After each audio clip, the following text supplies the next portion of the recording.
The notification on my screen didn't just say insufficient funds, it said betrayal. $10,500. Wiped out in a single transaction while I was smiling and handing out wedding favors. I looked up across the crowded backyard. My mother and my sister were standing by the punch bowl, clinking glasses. They looked triumphant. When my mother saw me staring at my phone, she didn't look guilty. She smiled, waved her hand dismissively, and mouthed one word: relax. My pulse didn't spike. My eyes remained dry. Logic overrode emotion, and I reached into my bag. They thought I was reaching for a tissue to wipe away tears. They had no idea I was holding the match that was about to burn this whole family to the ground. Drop a comment and let me know where you're listening from and what time it is for you right now. I'd love to know who's standing with us for justice today. Let's rewind 30 minutes. I was sitting in my car 2 blocks away from my parents' house when I saw the alert. My banking app didn't just show a withdrawal, it showed a massacre. $10,500 wired out of my savings. The description code on the transfer was gibberish, but the destination account number was one I had memorized years ago. It belonged to an LLC registered to my brother-in-law, Christopher. My hands gripped the steering wheel so hard my knuckles turned white. My first instinct was to drive through their front door and scream until the windows shattered. That's what the old Ashley would have done, the emotional Ashley, the Ashley who cried when they forgot her birthday. But that version of me died the second I saw that balance hit zero. Rage is a sloppy fuel. It burns hot and fast, and it results in calculation errors. I didn't need rage, I needed evidence.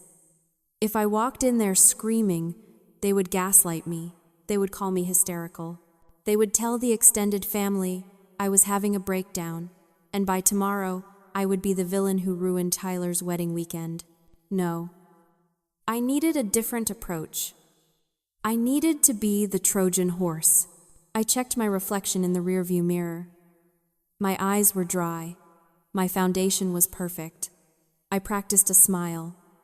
It didn't reach my eyes, but it didn't need to. It just needed to get me through the gate. I unlocked my phone and opened a specialized recording app Matthew had installed for me months ago, back when he first suspected my family viewed me as an ATM. Cloud Sync active, the screen read. High-fidelity audio enabled. I wasn't walking into a family barbecue. I was walking into a crime scene. I put the car in drive and pulled up to the curb. The backyard was already loud. Celebration by Kool and the Gang was blasting through the speakers. The irony wasn't lost on me. I grabbed my bag, the bag containing the hidden microphone, and stepped out. The smell of charcoal and cheap beer hit me instantly. I walked through the side gate, scanning the perimeter. Tyler, my brother, and the groom, was the first to see me. He looked exhausted but happy, his tie loosened, a stain of barbecue sauce on his white shirt. "Ash!" he yelled, pulling me into a bear hug. "I thought you left early. I'm so glad you're here." I hugged him back. I felt a pang of pity for him. He was innocent in this, oblivious to the fact that his wedding was funded by theft. But he was also collateral damage. I wouldn't miss it, I lied smoothly. My voice was steady. I just had to handle some banking business. Tyler laughed, slapping my shoulder. "Always working. You need to relax, sis." "I am relaxed," I said. My father, Robert, approached next, holding a cold beer. "Here you go, Ashley. Drink up. It's a celebration." I took the bottle. The condensation felt cold against my palm. He smiled at me, the same man who had likely watched my mother plan this heist over breakfast. He looked so comfortable, so safe. He thought he was welcoming his daughter home. He had no idea he was welcoming the auditor who was about to liquidate his entire life. I slipped the phone into the front pocket of my bag, leaving the microphone mesh exposed. "Thanks, Dad," I said, taking a sip. "Over by the punch bowl with Jessica," he said, pointing across the lawn. "They're in high spirits." "I bet they are," I whispered. I began to walk toward them. Every step was calculated. I wasn't just walking across the grass. I was crossing the Rubicon. I had entered the city walls. Now, it was time to wait for nightfall. As I moved through the crowd, the festive atmosphere felt like a hallucination. To everyone else, this was a backyard barbecue celebrating a wedding. To me, it was an open-air showroom of things bought with my stolen money. I passed my 7-year-old nephew, Leo. He was sitting on the patio steps, eyes glued to a limited edition handheld gaming console. I stopped for a second, staring at the device. $500. That was the price tag. I knew because 3 months ago, my sister Jessica called me crying, saying she was short on rent. I transferred her the money within minutes. The next day, Leo posted a picture with that console. I kept walking. I saw Jessica's purse sitting on the patio table. It was a designer bag, brand new leather, shining in the sun. Another $400. Another emergency loan that was never repaid. My brain automatically started auditing the history. It wasn't just the $10,500 from this morning. I had done the math late last night with Matthew. Over the last 3 years, my family had extracted $18,400 from me. Rent assistance. Car repairs that never happened. Medical bills that didn't exist. For years, I told myself I was being a good daughter. I was the responsible one, the one who made it out. It was my duty to reach back and pull them up, wasn't it? But then I remembered what Matthew told me. He sat me down one night after I caught my mother lying about a credit card bill. He wrote 3 letters on a napkin. F, O, G, fear, obligation, guilt. They don't ask you for money, Ashley, he had said, his voice gentle but firm. They push buttons they installed in you when you were a child. Fear. The fear that if I said no, the love would stop. That I would be the cold, heartless career woman who abandoned her roots. Obligation. The twisted narrative that my success was a family asset, not a personal achievement. That because I worked 80-hour weeks, I owed a dividend to those who sat on the couch. Guilt. The heaviest weapon of all. Your father is hurting. Your sister is struggling. How can you enjoy your fancy dinners when we are suffering? I looked at my father laughing with a beer. I looked at Jessica showing off her manicure. They weren't suffering. They were thriving. They were parasites feeding on a host, and I had been an eager volunteer. But as I looked at the punch bowl where my mother and sister stood, the fog finally lifted. The fear was gone. The obligation was void. And the guilt? The guilt had been replaced by a cold, hard clarity. They didn't steal $10,500 because they were desperate. They stole it because they felt entitled to it. They viewed my bank account as an extension of their own. I tightened my grip on my bag. The recording was running. The audit was open. And I was about to close their account permanently. Well, look who finally decided to join the party, Jessica said, her voice dripping with artificial sweetness. She swirled the ice in her glass, the diamond bracelet on her wrist catching the light. We thought you were too busy making money to celebrate with us. Linda turned around, offering me a plastic cup of punch. Don't start, Jessica. Ashley is here now. She smiled at me, that tight, practiced smile she used for neighbors and church elders. Having fun, honey? I didn't take the cup. I kept my hands at my sides, ensuring the bag on my shoulder remained steady. The microphone mesh was facing them directly. I saw the notification. Mom, I said. My voice was low, barely above a whisper. I wasn't looking for a scene. I was looking for a confession. $10,500, wired at 3:14 in the morning. Linda didn't flinch. She didn't look shocked. She just took a sip of her drink and sighed, loud enough for Aunt Sarah to hear from the next table. Oh, that, she said, waving her hand as if shooing away a fly. Don't be dramatic, Ashley. It's a wedding weekend. We had expenses. The caterer demanded extra for the brisket, and Jessica needed a dress. And honestly, your father's blood pressure medication isn't cheap. So you stole it, I said. Flat, monotone. Stole? Jessica scoffed, stepping closer. She smelled like expensive perfume and entitlement. God, you're so transaction-minded. It's not stealing. It's family. You have that fancy job in the city. You sit on a pile of cash while we scrape by. It's called sharing. You didn't ask, I said. I checked my watch. I looked bored, uninterested. This was the Grey Rock method. Matthew taught me this too. Narcissists feed on emotion.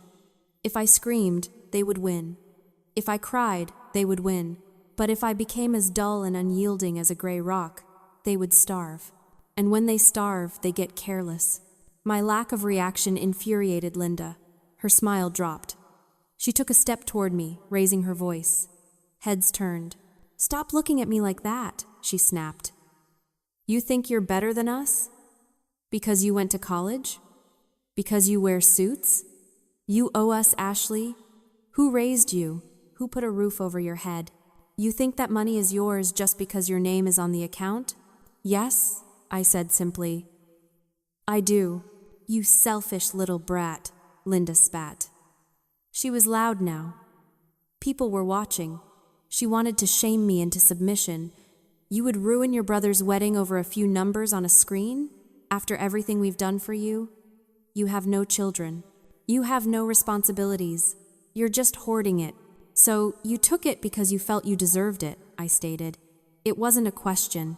It was a clarification for the record. Deserved it? Linda laughed, a harsh, jagged sound. "I own you, Ashley.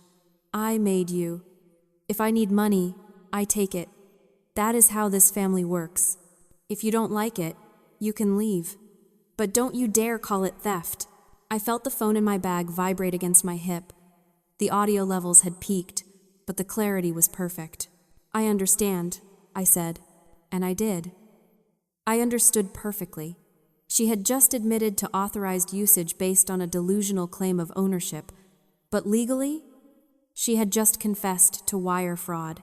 "Good," Linda said, smoothing her dress, thinking she had won. Thinking she had bullied the ATM back into submission.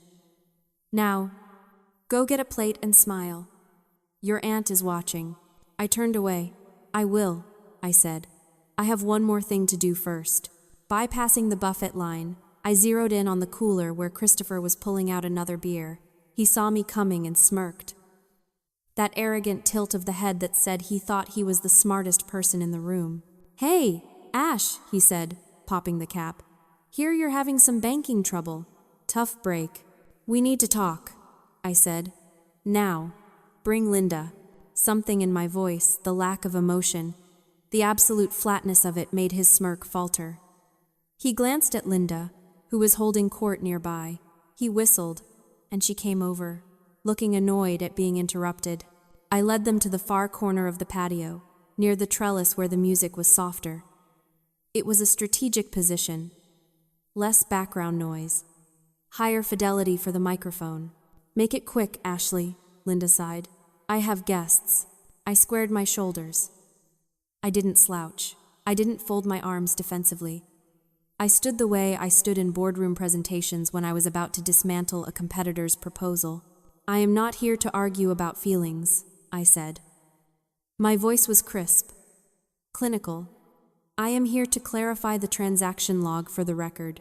Christopher laughed nervously. "The record? What are you, a lawyer now?" "The transfer was initiated at 3:14 a.m., I said, ignoring his jab. The amount was $10,500. The destination account ends in 4092. That is your LLC, correct, Christopher? Christopher stiffened. He took a swig of beer, his eyes darting to Linda. "Yeah. So?" Linda said it was okay. It was a loan consolidation thing. "A loan," I repeated. "And did I sign off on this loan?" "Oh, stop it," Linda snapped. "I told him to do it. You were asleep. We didn't want to wake you up for something so trivial." "Trivial," I echoed. "So, to be clear, you, Linda, instructed Christopher to access my account. And you, Christopher, executed the transfer of $10,500 without my permission, knowledge, or signature." "We didn't need your permission," Linda hissed, leaning in close. "You are my daughter. Your assets are family assets. Stop trying to make this sound like a crime. I'm not trying to make it sound like anything, I said. I am just establishing the facts. You authorized the seizure of funds. You executed the transfer. You admit this was done intentionally. Yes, Linda practically shouted, throwing her hands up. Yes, we took it. Yes, we used it. Are you happy now? Can we go back to the party? Or are you going to bill us for the air we're breathing too? And you, I looked at Christopher. You bypassed the security protocols? He shrugged, regaining his arrogance. Your password is your birthday, Ashley. Don't act like you're Fort Knox. It was open. I just walked in. I looked at them both. They looked so annoyed. They thought this was a scolding. They thought this was just another dramatic family squabble that would blow over by Thanksgiving. They didn't hear the tumblers clicking into place. They didn't realize they had just confessed to conspiracy and wire fraud on a recording that was currently syncing to a secure cloud server. Thank you, I said. That clarifies everything. I took a step back. I reached into my bag and tapped the screen of my phone once. Upload complete. Then, I opened a text thread with Matthew. I typed 2 words. Execute. Now. I was staring at the screen, waiting for Matthew's confirmation that the police were dispatching. Instead, a new message popped up. It was a screenshot of the forensic log from the bank's security backend. Authentication method. Biometric. Touch ID. Time. 3:14 and 12 seconds a.m. I froze. The world around me, the music, the laughter, the clinking of bottles went silent. Christopher had just told me he guessed my password. He said it was my birthday, but that was a lie. I had changed my banking password 6 months ago to a random 16-character alphanumeric string generated by a security key. He couldn't have guessed it.